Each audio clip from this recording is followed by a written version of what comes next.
하나님의 사랑 안에서 건강하고 평안하게 또 주님의 마음을 가지고 살아가는 우리 성도님들 되시기를 예수님의 이름으로 축복합니다. 네, 저는 지난 11월 22일 날 주일 예배를 마치고 23일 날 출국해서 중국에서 한 주간 동안 한 9일 동안 선교를 잘 마치고 지난 12월 1일 날 화요일 날 돌아왔습니다. 이미 수요 예배 때도 새벽 예배 때 여러 가지 말씀을 드렸습니다만 대략적으로 오늘 간략하게 보고를 드리겠습니다. 제가 이번에 다녀온 곳은 북경입니다. 작년 5월 달에도 다녀온 곳이죠. 북경 국제신학교 손세환 선교사님이 8년 전에 세운 신학교인데, 신학교만 있는 것이 아니고 또 가정교회를 세워서 개척을 해서 한 300여 명이 모이는 교회가 되었습니다. 그것이 교회 안에 신학교 기숙사도 있고, 그 교회 이름은 천신교회인데 그 가정교회입니다. 신학교 강의를 오전, 오후 또 저녁에 하게 되었고, 새벽 예배를 또 저희가 인도했습니다. 그리고 수요 예배에 두 군데 나눠서 그 천신교회에서 예배를 드리고, 또 멀리 떨어진 초속교회에 가서 제가 말씀을 전하고, 주일 낮 예배, 1, 2부 예배, 그리고 오후 예배, 청년 예배까지 인도를 했습니다. 잠깐 그냥 사진 영상 보고 이렇게 말씀드리겠습니다. 한번 사진 한번 띄워주세요. 이거는 이제 천신교회가 임대로 쓰고 있는 교회인데 1층, 2층 한 4, 50평 정도 되는 건물인데 1층에 교회가 있고 사무실이 있고 식당이 있고 2층에는 기숙사가 있고 그래요. 근데 뭐 이 가정교회는 십자가도 없고 간판도 없습니다.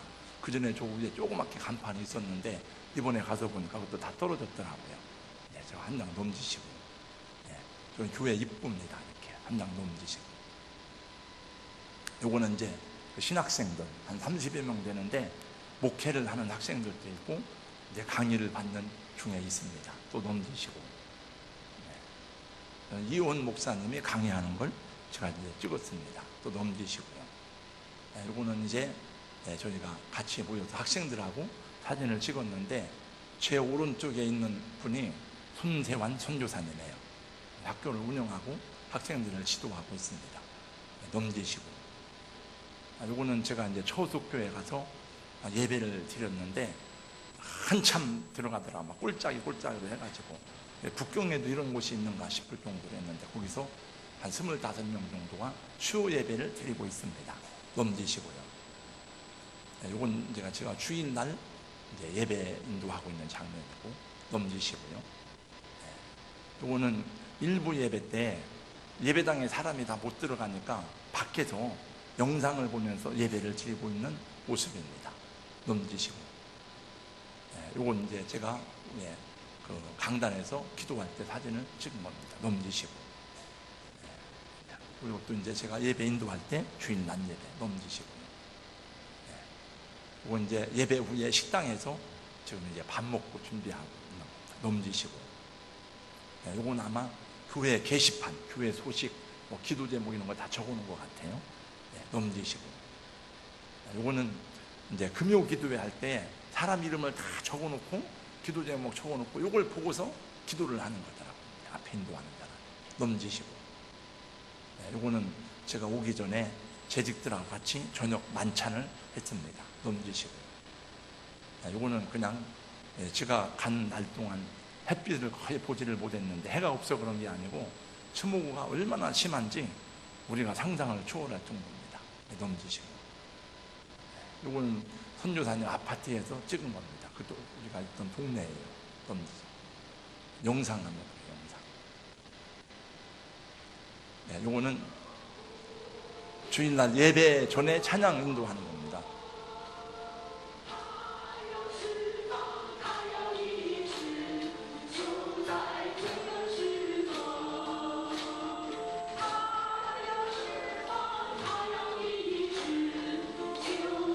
그러다 넘기시고 다른 거예요.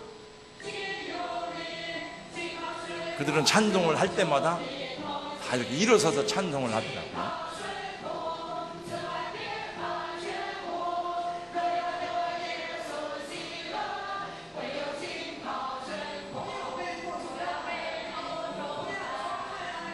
그 찬양을 인도하는 분은 조선족 교회 그 목사입니다.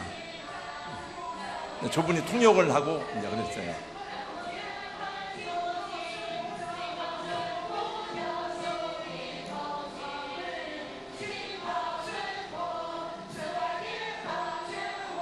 이제 요 조그마도 여기 한 130명 정도 돼요.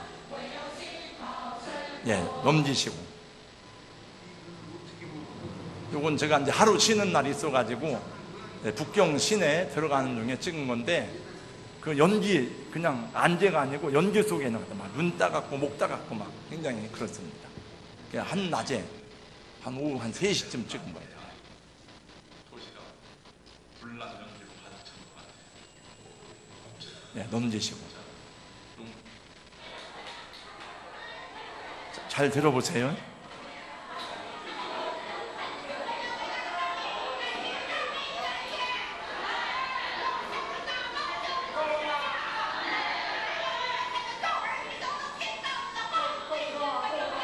저 날카로운 소리가 기도 소리입니다.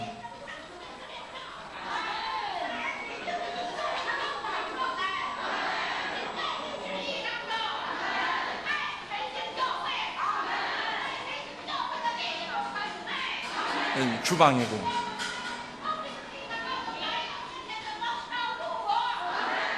네, 됐습니다. 저 사람 저 이제 초속교회에서 예배를 드려요. 여기는 교역자가 따로 없어요. 집사님이 예배를 인도하고 이렇게 합니다.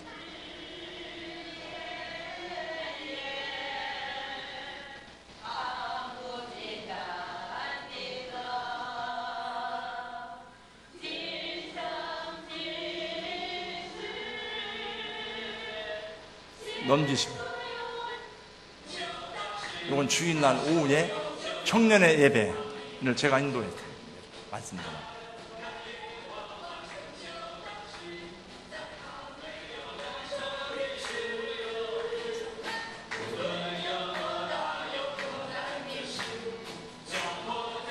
예, 됐습니다. 이 사람들은 아까 이제 잠깐 들었습니다만 아멘 하는 걸 막 기도하는 거 싸우자고 달려드는 것 같아요.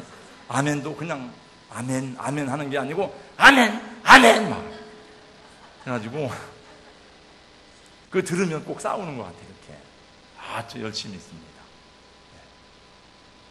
그리고 설교를 짧게 하면 실력이 없다 그래가지고 1시간 설교하면 통역까지 하면 2시간은 해야 돼요. 그게 실력 있는 목사님이라. 그래서 저도 이제 실력 없다 소리를 듣지 않으려고 오늘 또 설교를 열심히 준비해서 주님이 허락하시는 시간까지 하겠습니다. 네, 할렐루야. 네. 아멘을 크게 하면 빨리 끝납니다. 네. 우리 찬양 하나 하고 하나님의 세상을처럼 사랑하자. 네.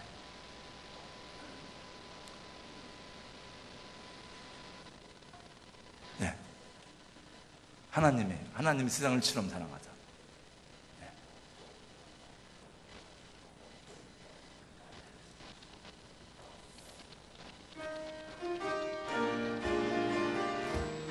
하나님이 세상을 이처럼 사랑하사 독생자를 주셨으니 누구든지 예수 믿으며 멸망하지 않고 영생을 얻으리로다. 영생을 얻으리로다. 아멘. 네, 한번 따라서 해주세요. 예수님의 마음, 예수님의 사랑으로.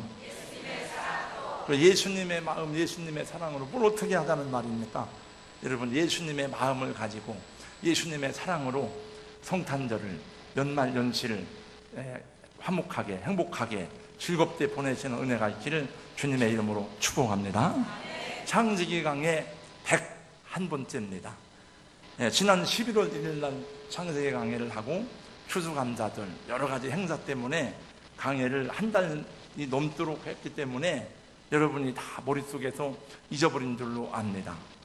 그래도 추억을 더듬어서 다시 한번 줄기를 찾아가 보도록 하겠습니다. 지난 시간에 전한 말씀 가운데 야곱의 장례식에 대해서 말씀을 전했어요.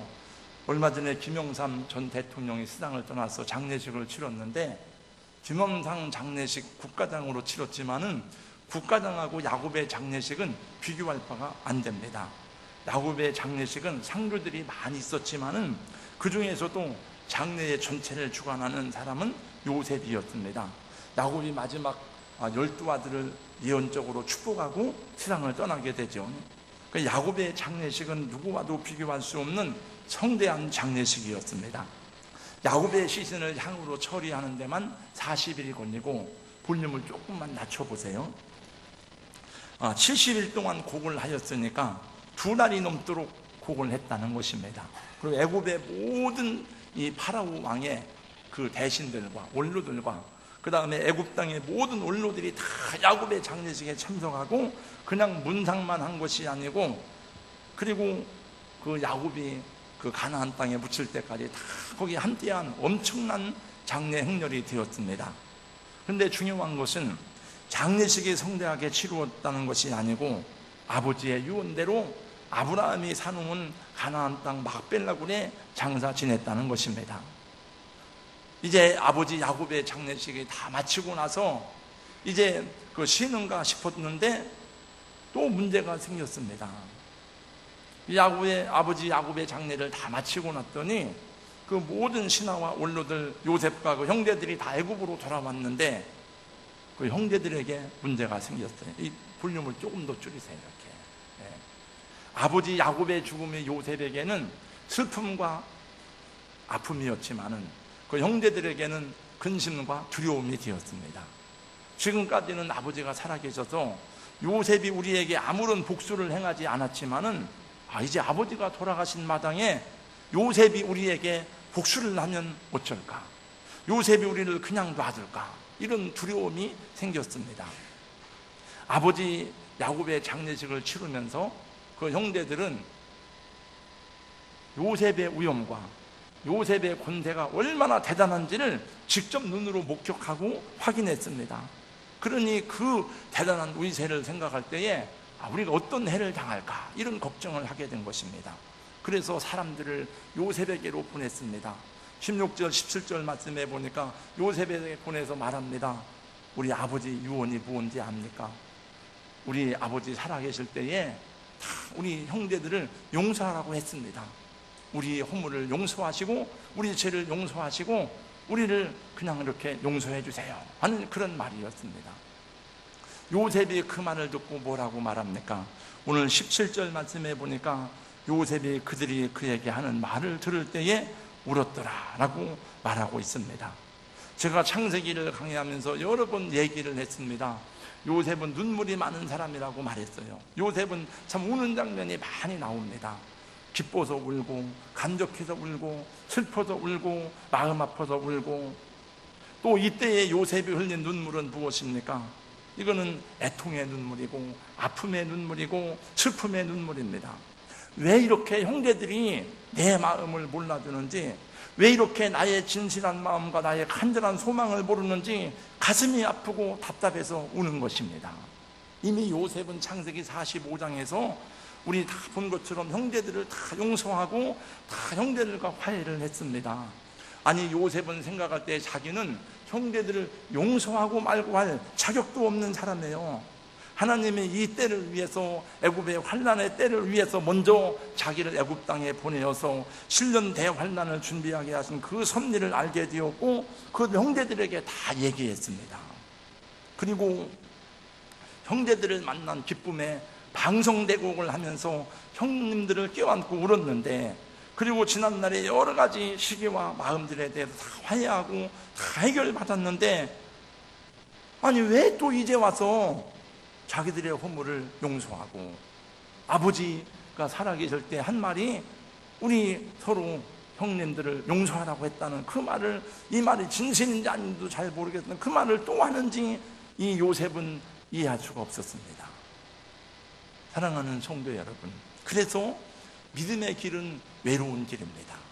주님의 마음을 가지고 진리를 따라가는 삶은 고독하고 외로운 것입니다. 하나님밖에는 그 마음을 알아줄 것이 없는, 알아줄 사람은 그런 때가 많은 것입니다. 그래도 그 길을 걸어가는 것이 구도자의 삶이고 하나님의 사람의 삶이고 또 그것을 따라가는 것이 진정한 믿음의 삶인 것입니다. 요셉이, 형제들이 요셉의 마음을 알지 못하는 것은 아직도 그들이 진실한 마음으로 하나님을 의지하지 못하고 있음을 보여주는 것입니다. 하나님 아버지의 마음을 모르는 것입니다. 요셉이 어쩌다가 출세에도 높은 자리에 오르고 요셉이 권세를 가진 형제인 줄은 알았지만은 요셉이 얼마나 고독하고 외롭고 신실하게 주님을 의지하는 사람인지는 이 사람들은 생각하지 못하는 거예요. 그러니 그들은 아직도 용서받은 그 사랑, 그 은혜, 그 감사가 없는 것입니다. 형제들이 요셉에게 사람을 먼저 보낸 까닭은 요셉의 마음이 어떠한지 요셉의 동태를 가만히 살펴보려고 그랬던 것 같아요.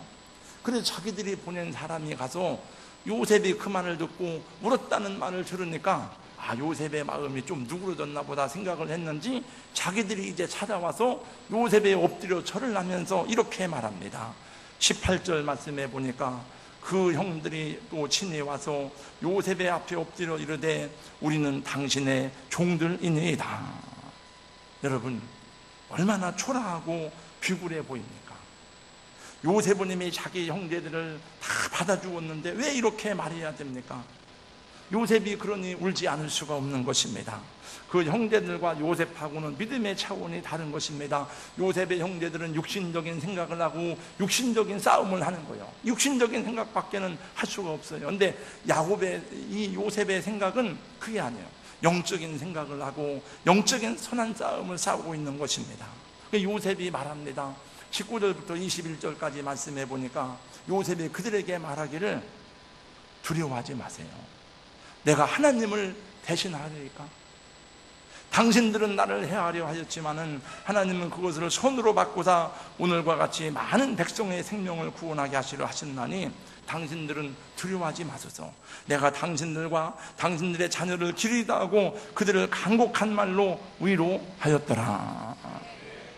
19절 말씀에 보니까 내가 하나님을 대신하리까? 라고 말합니다. 한번 저를 따라서 해주세요. 내가 하나님을 대신하리까?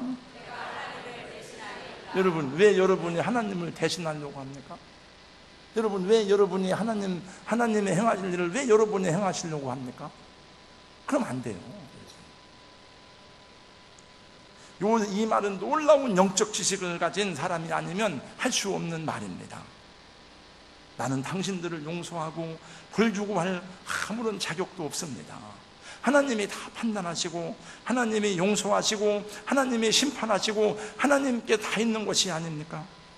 내가 노예도 되어보고 억울한 누명을 쓰고 감옥에도 가보고 이집트의 총리도 되었지만은 모든 것이 다 하나님께로부터 온 것이 아닙니까? 하나님이 낮추기도 하시고 높이기도 하시고 내가 무엇을 어떻게 할 수 있단 말입니까? 저는 슬픈 생각, 천한 생각, 분노, 원망, 한숨, 슬픔 다 사라졌습니다. 제가 잘나고 똑똑해서 이집트의 총리가 된 것도 아니고 제가 훌륭해서 이집트 애굽의 총리가 된 것도 아닙니다. 그럼에도 불구하고 하나님이 왜 저를 애굽의 총리로 세웠습니까? 이 때를 위해서, 형님들을 위해서, 애굽 사람들을 위해서 저를 세우신 것을 저는 알게 되었습니다. 형님들, 걱정하지 마세요. 왜 두려워하십니까? 제가 형님과 형님들의 자녀들을 다 기르겠습니다. 그리고 말씀해 보니까 간곡한 말로 위로하였더라. 어떻게 해야 형제들에게 마음의 평화가 찾아오고 그들의 마음에 참된 자유와 용서를 경험하는지 요셉은 가슴이 답답했습니다. 예수님도 이 땅에 계실 때에 눈물을 많이 흘리셨어요. 내 주여 뜻대로 행하시옵소서. 온 몸과 영혼을 다 주께 드리니 이 세상 고락간 주 인도하시고 날 주관하셔서 뜻대로 하소서. 예수님도 눈물을 흘리시면서 그 예수님의 마음을 누가 알아줍니까? 나중에 제자들이 성령 받고 진리 안에 살다 보니까 예수님의 마음을 알게 되었지만은 그때는 예수님이 안 계셔요. 이미 부활 승천하시고 올라가셨어요. 사랑하는 성도 여러분, 성탄의 종소리가 들려오는 대강절 두 번째 주일인데 왜 이 땅에 예수님이 오셨습니까? 우리의 허물과 죄를 사하시고 우리를 용서하시고 우리를 하나님의 백성으로 삼으시기 위해서 오신 것이 아닙니까? 그래서 주님이 우리를 사랑하시고 십자가에서 우리의 모든 죄와 허물을 다 사하시고 우리로 하여금 하나님을 아버지라 부르며 하나 되게 하시는 것처럼 우리 서로 사랑하고 용서하고 하나가 되라고 말씀하셨습니다. 여러분, 원망, 분노, 싸움, 시기, 질투, 이 분쟁이 얼마나 많은 세상입니까? 민족과 민족 간의, 종교와 종교 간의, 사람과 사람 사이에 얼마나 많은 분쟁들이 있습니까? 그래서 주님이 우리를 사랑하시고 주님이 우리를 용서하시고 하나님을 아버지라 부르며 하나 되게 하신 것처럼 우리도 우리 삶 속에서 서로 용납하고 사랑하고 하나 되고 섬기는 소명을 감당하는 그리스도인이 되어야 할 줄로 믿습니다. 여러분, 예수님을 마음에 품고 사는 사람은 미움과 분노의 마음을 가지고 살아갈 수가 없습니다. 혹시 내가 누구를 미워했다 할지라도, 혹시 누가 내가 나쁜 마음을 가졌다 할지라도 그 마음이 다 사라지게 되어 있어요. 예수님의 마음, 예수님의 사랑으로 용납하고 이해하며 사랑하고 섬기는 삶을 살게 되는 것은 나의 능력이나 나의 어떤 인격이 아니라 주님의 내 안에 살아계시기 때문인 줄로 믿습니다. 내가 남을 용서하지 않으면 나도 나의 허물과 죄도 용서받을 수 없기 때문에 그런 것입니다. 저도 목회를 하면서 많은 분들을 대상으로 하다 보니까 감사하고 기쁜 일이 많지만 어떤 때는 슬프고 가슴 아플 때도 있습니다. 어떤 때는 사람이 믿기도 하고 서운할 때도 있습니다. 근데 그것도 잠시뿐이고 시간이 지나면은 보고 싶고 또 안타까운 마음이 들어요. 지난 가을에 어느 날 제가 이제 유동천에서 막 조깅을 했습니다. 저 평강교회 앞까지 유동천변을 이제 걷기도 하고 뛰기도 하면서 다녀오면서 그 천변을 보면 여러 가지 생각이 많이 갑자기 떠올랐습니다. 이제 보고 싶은 사람이 생각나고 또 나를 서운하게 한 사람들도 있지만은 생각해 보니까 다 나의 허물이고 나의 부족함 때문이라는 것을 생각하고 그냥 이렇게 마음의 평화를 누리면서 이렇게 운동을 했던 경험이 있습니다. 어떤 사람은 이렇게 말하는 사람도 있습니다. 나는 그 사람을 절대로 용서 못해. 용서 못하면 어떻게 하겠다는 것입니까? 그럼 용서하지 않는 그 분노와 원망과 그 독이 되어서 나를 죽이는 것을 왜 모릅니까? 여러분, 예수님 말씀에도 누가 너희를 입법자로 세웠느냐? 누가 너희를 판단자로 세웠느냐? 그건 진실한 그리스도인의 말이 아닙니다. 그러면 자기도 주님 앞에 용서받을 수가 없는 것입니다. 우리는 인생을 살아가면서 나이가 들수록 마음에 맺힌 것이 없어야 할 줄로 믿습니다. 사랑의 마음, 감사의 마음, 예수님의 마음을 가지시기를 주님의 이름으로 축원합니다. 죽을 때 풀지 말고 지금 그걸 풀어야 됩니다. 그래야 그것이 하나님과 교통하는 길이고 하나님과 기도가 응답받는 길이고 하늘문이 열리는 길인 것을 예수님이 말씀하셨어요. 마태복음 18장 말씀해 보세요. 땅에서 풀면 하늘에서도 풀릴 것이요 땅에서 매면 하늘에서도 매일 것이라. 우리가 먼저 풀어야 하늘에서 풀린다는 것입니다. 여러분, 주의 은혜로 풀려지는 은혜가 있기를 예수님의 이름으로 축원합니다. 제가 보니까 우리나라에도 무당이 참 많아요. 무당이 옛날보다 더 많은 것은 그거는 왜 그런가 하면은 사회가 혼란하기 때문에 그래요. 사회가 어둡기 때문에 사람들이 미래에 대한 무언가 불안한 생각을 갖고 있기 때문에. 그런데 중국은요 무당이 더 많더라고요. 얼마나 많은지 몰라요. 제가 이번에 간 그 지역을 그냥 그 단순한 지역만이 아니에요. 그 제가 쭉 거기를 걸어다니고 하면서 생각하고 느낀 것 가운데 하나가 중국이 선진국에 되려면 혼자 스스로 말했어요. 100년도 더 걸리겠다. 돈 많은 사람이 다 중국에 많습니다. 그런데 중국의 빈부격차는요 상상을 초월합니다. 우리나라 제가 한 70년대 70년대도 안 될 것 같아요. 한 60년대 가까이 60년대. 그런 데가 북경에 이 빌딩 배후에 어마어마하게 많아요. 그 우리 이제 그날 한 몰라요. 주일날 모이는 교인이 한 300명 된다는데 제가 볼 때 한 300명은 안 되고 한 250명 되지 않을까 생각이 돼요. 그럼 이제 일부 예배 드리고 이제 일부 예배 드린 사람 가운데 남는 사람이 반이랍니다. 2부 예배를 또 드리는 거예요, 이제. 그러니까 이 사람들까지 합하니까 그 좁은 한 20평밖에 안 되는 거기서 막 밥을 먹고 밥을 나르고 막 그러니까 틈만 있으면 가서 빵하고 점심을 먹는데 그 목사님이 거하는 그 사무실까지 오더라고요. 그리고 거기서 밥을 먹었는데 이게 왜 기도를 해줄 수가 없어요, 우리가. 왜냐하면 한 사람 기도해 주면은 그 사람들은 한국에서 온 목사들은 특별한 능력을 가진 줄 알아요. 그러면 다 해달라고 하기 때문에 해줄 수가 없어요, 이제. 근데 거기 들어온 분들이 기도를 해달라고 해가지고 한 사람 한 사람 하다 보니까 다 이게 무당하고 관련된 거더라고요, 보니까. 그래서 통역을 하는데 이 사람은 이제 그 자매가 왔는데 이 사람은 누가 어깨를 자꾸 치고 막 친대, 이렇게. 그래서 그게 느낌이 아니라는. 그래서 딱 손을 잡았는데 손을 보니까 애기 손이라는 거예요. 근데 무당한테 가서 구슬 나면 없어진다는 거예요. 또 한참 괜찮다 또 가서 그러면 그렇고. 그러니까 이게 신의 힘만 같아요, 신의. 그래서 무당한테 가서 그러면 평생 그런다. 그건 이길 수가 없다. 귀신이 귀신을 쫓아내는 것은 잠시뿐이다. 이건 하나님 앞에 해야 한다. 그리고 믿음 생활을 바르게 할 것을 통역으로 얘기해주고 기도를 해줬어요. 두 번째 사람 기도 받으는데 이 사람은 또 잘 때마다 누가 표계를 빼간다는 거예요. 이게 다 무당과 관련된 거죠. 그리고 중국에도요, 가정이, 우리나라도 가정이 온전한 가정들이 많이 없지만 더 그래요. 더 굉장합니다.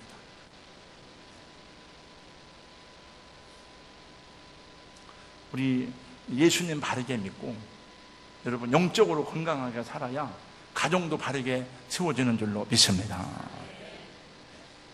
이 사회에 이렇게 어지럽고 무당들이 많고 영적으로 혼란한 것은 우리 믿는 사람의 책임이 있어요. 저의 책임이에요. 우리 교회도 책임이 있어요. 우리가 바로 서지 못했기 때문에, 우리가 깨어있지 못했기 때문에 그런 거예요. 이 시대의 가장 탁월한 행정가인 헨리 나우엔이 교통사고로 죽을 고비를 넘기고 쓴 겨울 너머의 세계라는 책이 있습니다. 그 책 가운데 이런 내용이 나옵니다. 나는 평생에 죽은 후에 영생을 얻는다고 생각하고 살았다.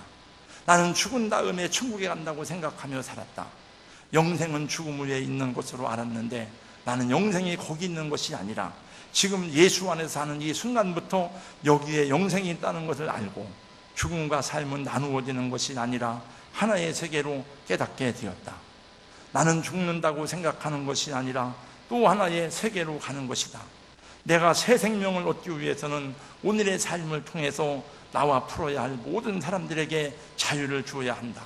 나는 죽음을 생각할 때마다, 죽음에 임박할 때마다 용서를, 자유를, 평안을 주기를 원하노라. 자기와 관련된 모든 사람에게 다 자유를 주고 싶다. 그건 자기가 그 사람들에 대한 원망, 분노 이런 마음이 다 사라질 때에 그 사람들이 자유하게 됩니다. 사도 바울은 로마의 옥중에서 마지막 편지를 쓰면서 이렇게 말합니다. 내가 처음 변명할 때에 나와 함께 한 자가 하나도 없고 다 나를 버렸으나 그들에게 허물을 돌리지 않기를 원하노라.